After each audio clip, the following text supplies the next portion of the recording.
You've been doing an awful lot to help Greenlee. Yeah, just like I would for you. Whatever you say. Have you ever tried hypnotherapy? No, but I heard it works. Well, then why don't I remember anything that happened between David and me that night? Because, Ryan, maybe nothing huge happened. You punched him, he punched you. Why can't you just leave it at that? Because they haven't found anybody else that has more means, motive, or opportunity to poison David than me. That's what. You know what? I can't wait anymore. Okay, where are you going? I'm going to get some answers. You killed David. I'm the reason he's dead. The reason? I don't follow.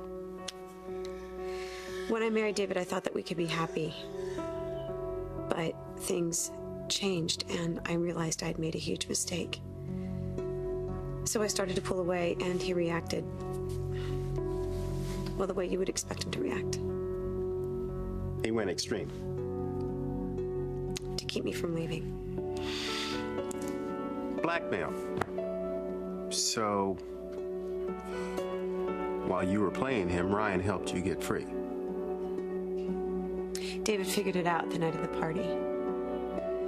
I've never seen him like that. I had betrayed him. You know, he was humiliated and rejected.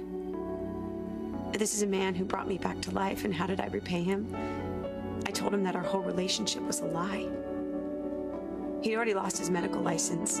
Everyone he loved had either died or pushed him away, and in that moment, he lost everything he had left. His wife, his future, his reason to live. I didn't put the poison in that glass, but I might as well have. So are you telling me here that David killed himself? What you're telling me, Greenlee, doesn't fit with what we know. Ryan went after David, and they had a knockdown drag-out right here. Well, you have to understand David's frame of mind. He didn't want to give up on us, so when Ryan found him, yeah, he fought him. But maybe by the time the last punch was thrown, David realized it was too late. No matter what he did, he couldn't have what he wanted. So he gave up. He wanted to believe that I would stay. But deep down, he knew I was already gone.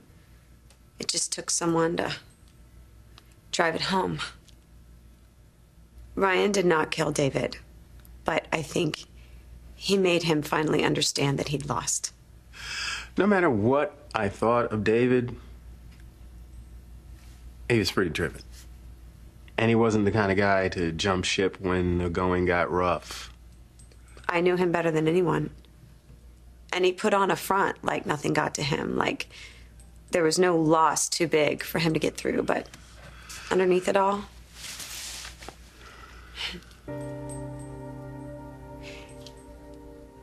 you know, he'd sit here at the end of the day with a glass of wine. I was always cold, so he put this around my shoulders. In the mornings, you know, he'd sit here looking out at the horizon.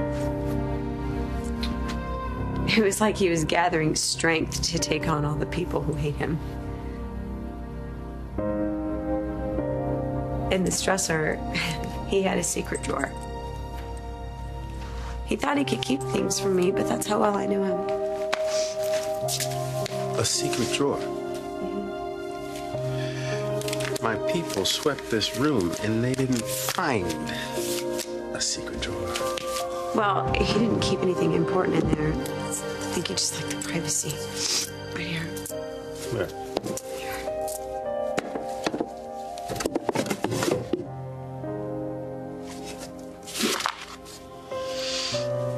Letters.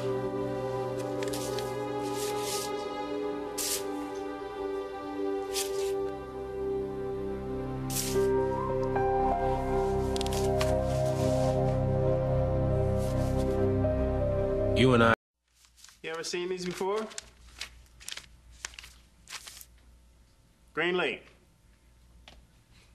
What? have you ever seen these letters before? No. And when's the last time you looked in this drawer? I have no idea. I told you it was David's. I hate to push, but I kind of have to here. If I can narrow down the timeline, figure out when these letters were put there, we can be just that much closer to finding out what happened to your husband.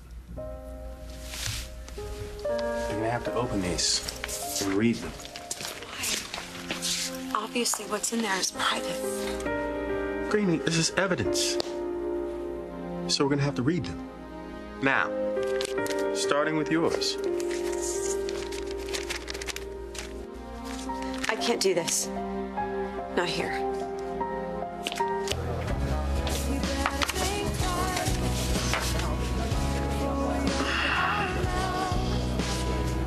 My dearest Greenlee, there are no words to describe what you've meant to me.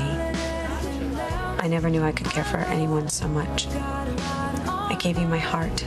I gave you everything I had to give, but it wasn't enough.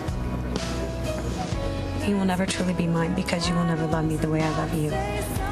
I know this now, and I accept it. But I can't live with the pain. I know I've hurt you.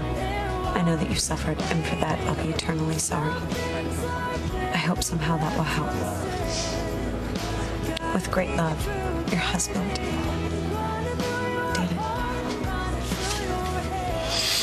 So what do you suppose all this means?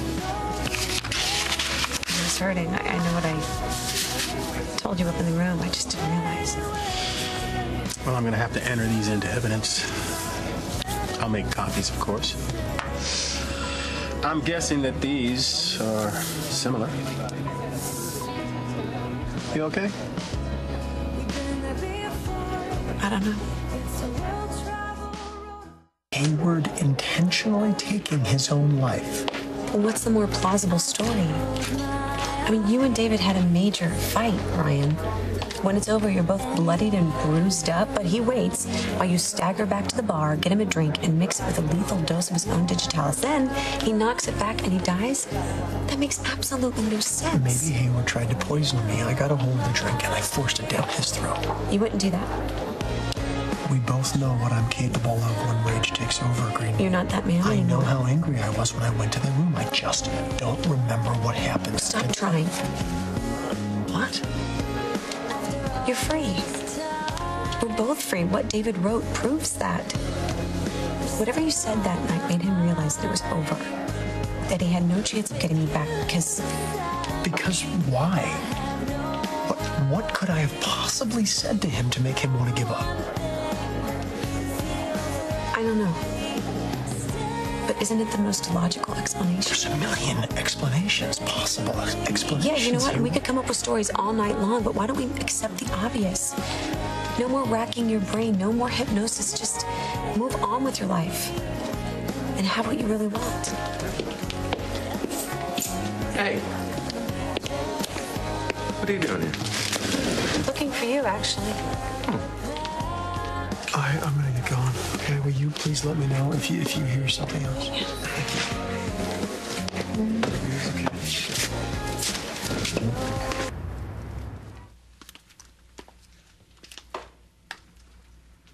If you'd like another room, we can have your things moved right away. No, I need to get away from here, away from the memories. I just need a minute. Take as much time as you need.